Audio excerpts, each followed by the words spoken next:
Ce 22 mai, c'est la fête de Sainte Rita, avocate des causes désespérées avec Saint Jude. Alors pendant cette fête de Sainte Rita, il y a la messe de la bénédiction des roses.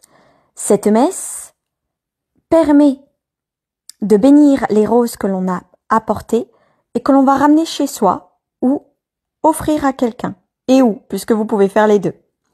Ces roses que l'on ramène ou que l'on offre permettent d'offrir la bénédiction de Sainte Rita, permettent d'offrir des grâces.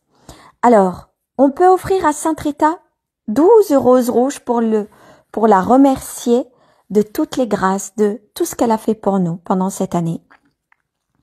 Et on peut offrir donc 12 roses rouges d'un côté et un autre bouquet de roses rouges, si c'est possible, pour offrir des grâces à un inconnu ou à quelqu'un de notre famille.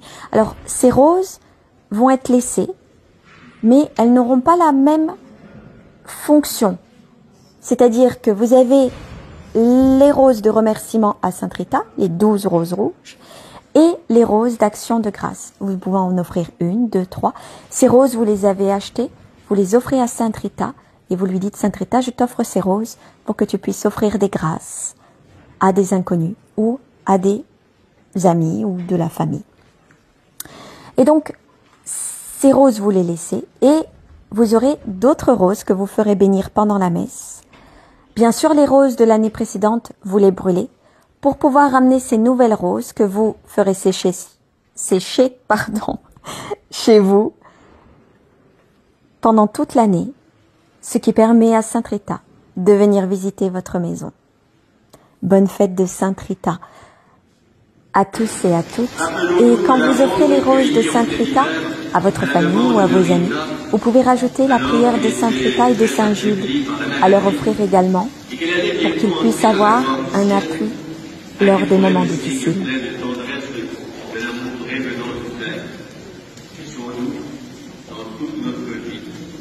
Imitez les vertus de Sainte Rita et portez du fruit à l'exemple de celle que l'on appelle justement la rose de Casse. Prions. Seigneur notre Dieu, ne cesse d'embellir ton Église par la vertu des saints. Exauce la prière de tes serviteurs et tes servantes qui te présentent aujourd'hui ces roses, signe de ta bonté et de ta sollicitude pour ceux qui souffrent. Il est à cœur de garder tes commandements et, soutenus par la prière de Sainte Rita, qu'ils obtiennent tout ce qui peut les aider à avancer avec confiance vers la vie éternelle. Par Jésus, le Christ, le Seigneur. Amen.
Pour le moment, je suis très heureux d'avoir Amandine Landel de Saint-Cyr qui est notre invitée. Je voulais absolument l'avoir aujourd'hui puisque c'est un livre.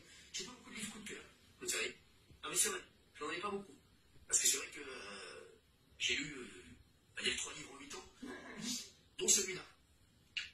Votre livre Au secours Sainte Rita est actuellement disponible aux éditions Fayard. Et c'est une histoire, moi j'aime les belles histoires. Je vous le dis toujours dans cette émission, j'aime les belles histoires. Alors souvent, dans cette émission, on a des histoires où on se dit on marche sur la tête. Mais là, cette histoire, elle est incroyable. Vraiment, Au secours Sainte Rita, c'est aux éditions Fayard. Qui l'a lu ici? Pénéline, voilà, bravo, 8e. Voilà, Géraldine, les 3 meilleurs élèves. Bonjour déjà, Amandine, je suis très heureux de vous là. Je vous remercie de me recevoir. Amandine, vous êtes un soleil. Je vous le dis parce que c'est vrai comme elle est. C'est vrai qu'elle est apaisante. C'est le contraire de moi. Bon, vous allez. Faut qu'on fasse un slow. Non, mais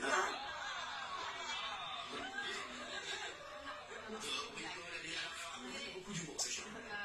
Est-ce que vous connaissiez Sainte Rita avant de d'entendre parler de Pas du tout. Ah non, justement. Non. Est-ce que d'autres chroniqueurs ont entendu parler? Est-ce que vous avez prié? Non. Alors justement, est-ce que vous pouvez expliquer à nos téléspectateurs Amandine, Alors peut-être que les téléspectateurs la connaissent aussi. il y en a qui la connaissent. La connaissent. Il y en a qui la connaissent, c'est sûr. Alors, ça fait 25 ans que je pratique Sainte Rita et ce livre, il est arrivé pas par hasard, parce que c'est un chemin de vie.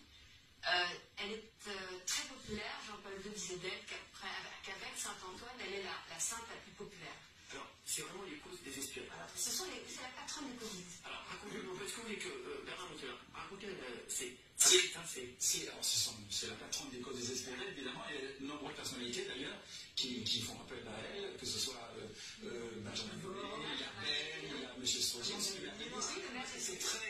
C'est très fort dans la région de Nice, c'est effectivement très, très vivant dans la région de Nice. Et votre livre, chère Amandine, on se connaît bien, c'est un témoignage, un très beau témoignage. C'est une très belle histoire que vous racontez comme ça. Et vraiment, j'étais très touché, c'est le sanctuaire est très vénéré, comme je disais à Nice. Et ce que vous racontez est vraiment très touchant. très touchant. Oui, c'est très touchant parce que c'est très honnête. Et bon, moi, je connais bien son parcours en plus. On se connaît très bien, on peut le dire. Et donc, je connais beaucoup de choses de votre vie. Et je trouve que ce chemin-là, il fallait le faire. Vous l'avez fait. Et ça prouve votre honnêteté, votre foi. Vous pouvez nous raconter votre vie, alors un petit peu. Je raconte ma vie avec ça. Exactement, oui. Déjà, je parle d'un pèlerinage, parce que je me suis rendue à Cascia, en Italie. Sainte Rita est une sainte du Moyen-Âge. Elle est née à Roccaporena. Et elle est au centre de la botte italienne. Oui, c'est une femme normale, mariée, avec des enfants, tout ça. C'est une femme ordinaire. C'est une femme ordinaire, ordinaire, comme toutes les femmes, en étant normale. Effectivement, elle s'est mariée, elle a eu des enfants, et elle a perdu son mari, qui a été assassiné, et ses 2 fils aussi. Donc, elle a eu une vie un peu difficile, et la prière, évidemment, et Dieu l'ont accompagnée tout au long de ce chemin. Elle a aussi, c'est aussi un symbole, c'est le symbole du pardon, Sainte Rita. Elle avait un mari difficile, avec un caractère, on dit dans la légende, assez cruel, mais bon, je crois que c'était un type du Moyen-Âge qui avait un caractère irascible. Et elle a beaucoup prié pour adoucir son cœur, et elle est parvenue. Donc, ils ont été quand même heureux ensemble, même si au départ, c'était plutôt un peu mal parti. Et puis, c'était l'époque de la Vendetta, c'est l'époque du Moyen-Âge, c'est l'époque du grand schisme de l'Occident. Je m'arrête là avant de perdre tout le monde en cours de route. Et à ce moment-là. C'est une femme qui écoute. Comment ? C'est une femme qui écoute. C'est une femme qui écoute. Alors, bon, si vous voulez, moi, ce qui m'a plu chez Sainte Rita, indépendamment de son histoire, c'est surtout qu'elle est un canal puissant. Et c'est ça que je voulais vous dire aujourd'hui. C'est-à-dire que ce que j'ai remarqué, c'est qu'elle écoute vraiment les gens. Et c'est pour ça que les gens s'adressent à elle et qu'ils vont la prier, parce qu'elle est vraiment extraordinaire. Un peu comme Saint-Antoine de Padoue, parce que Jean-Paul II parlait des deux, et Saint-Antoine est aussi hallucinant. Vous regardez quelque chose, dans la minute, de la manière la plus improbable qui soit, vous allez le retrouver. C'est un truc de fou. Et Sainte Rita est aussi extraordinaire. C'est pas les objets perdus, mais elle s'occupe des affaires courantes. Elle va s'occuper, mais pas que des affaires courantes, il y a aussi des miracles. Moi, j'ai rencontré lors de mon pèlerinage à Cascia une femme qui avait une tumeur au cerveau.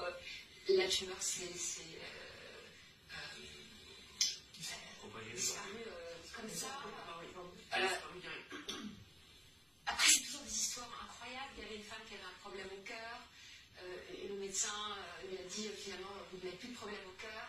L'infirmière vient la voir avec des roses. Elle lui dit, c'est tellement une belle nouvelle, je vous apporte des roses de mon jardin. Alors c'est beau parce que Sainte Rita, c'est le symbole de la rose, si vous voulez. Donc c'est très simple. D'ailleurs, je vous ai apporté, parce que hier c'était la bénédiction des roses au sanctuaire de Nice. Et j'ai apporté pour chacun de vous un pétale de rose qui a été béni hier par votre prêtre à l'occasion de cette fête qui a lieu une fois par an, c'est dans le. Et chacun, vous pouvez offrir ce pétale ou le garder et le faire à une personne malade, si vous voulez. Si vous connaissez quelqu'un, un malheureux, une malheureuse, vous pouvez lui offrir ça ou le conserver. C'était le moment puisque j'y étais hier. Donc, voilà.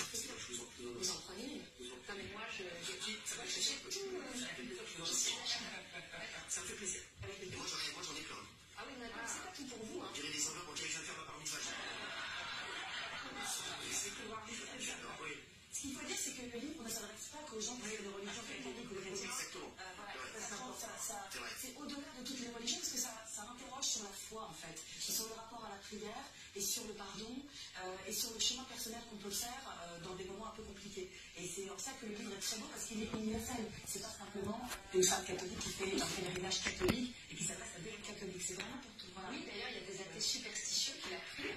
Ils rentrent dans l'anniversaire, ils sortent et ils ont même oublié, parce qu'ils sont exaucés, ils ont même oublié qu'ils ont fait le vœu. Il y a aussi des musulmans. J'avais une collègue, je vous raconte, j'avais une collègue qui était musulmane, elle avait 45 ans, et elle me dit, je l'aimais bien, on discutait souvent ensemble, elle me dit, je suis un peu malheureuse parce que j'ai 45 ans, je n'ai pas de mari, je n'ai pas d'enfant, et c'est un peu mal parti pour moi. J'ai pensé à la même chose qu'elle, et je me suis dit à ce moment-là, qu'est-ce que je fais? Est-ce qu'elle est musulmane, je ne veux pas la froisser, lui dire, bon, la ramener avec ma sanfrita, mais je me suis dit, allez, vas-y, parce que, allez. Et je lui ai dit, voilà, écoute, si tu veux, à l'heure du déjeuner, je t'emmène à l'église Saint-Augustin, à Paris. Il y a une chapelle de Saint-Rita, parce que Saint-Rita était Augustine. Et je t'emmène et je te laisse devant elle, tu fais ta prière. C'est ce qu'on fait.